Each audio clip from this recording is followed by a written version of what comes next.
Here are a couple tips before getting started with this project that I've learned doing this installation. One, Z1 mentions the bolt and jam nut to install it at the end after you have it in the car.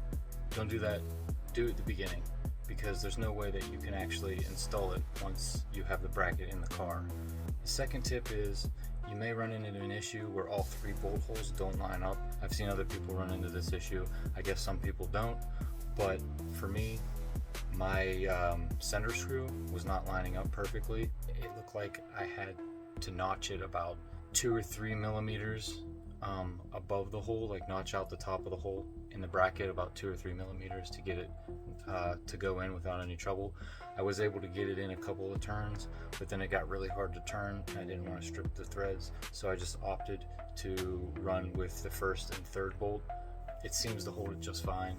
Unless I have an issue, maybe down the road I'll take it out and notch the hole myself and then reinstall it, but it's kind of a pain to install, so I might just leave it as is unless I have an issue. But those are the two top things that I would say to do before you go into this installation. Hopefully that helps keep you from running into issues during your installation. So I'm going to do on the fly installation of the Z1 brake master brace for the 370Z. So first, what you got to do is down in here under the brake master cylinder, there is a couple of plastic caps that you have to remove. See those? 1, 2, 3, 4. You just have to remove those plastic caps because those are the threaded holes you're going to use. We got all 4 of the caps out. Pro tip: shove a rag down there. That way anything you drop just drops into the rag and you don't lose it underneath the brake booster. There are the caps on out. So now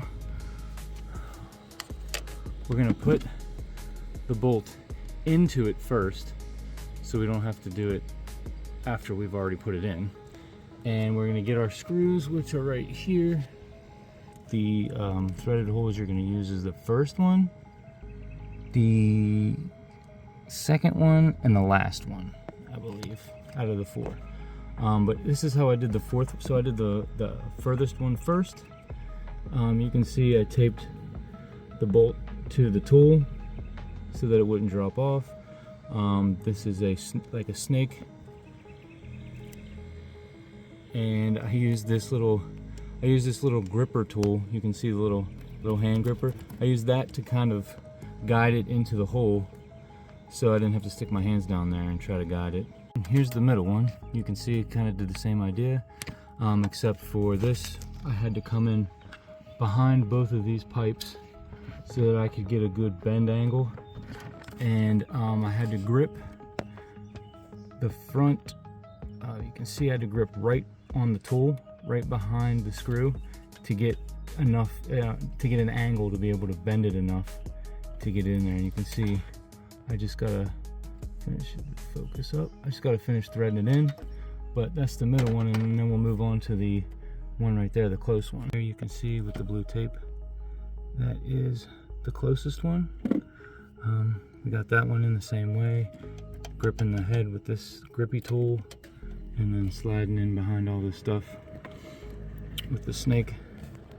And I had to take the third one out because I was having trouble lining it up.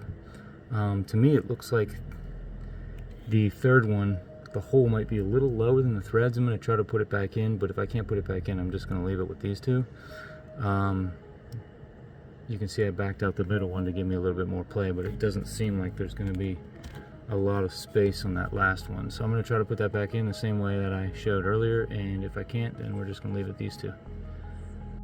Here's another update. I decided to go with the 2 end screws, and you can see that middle screw.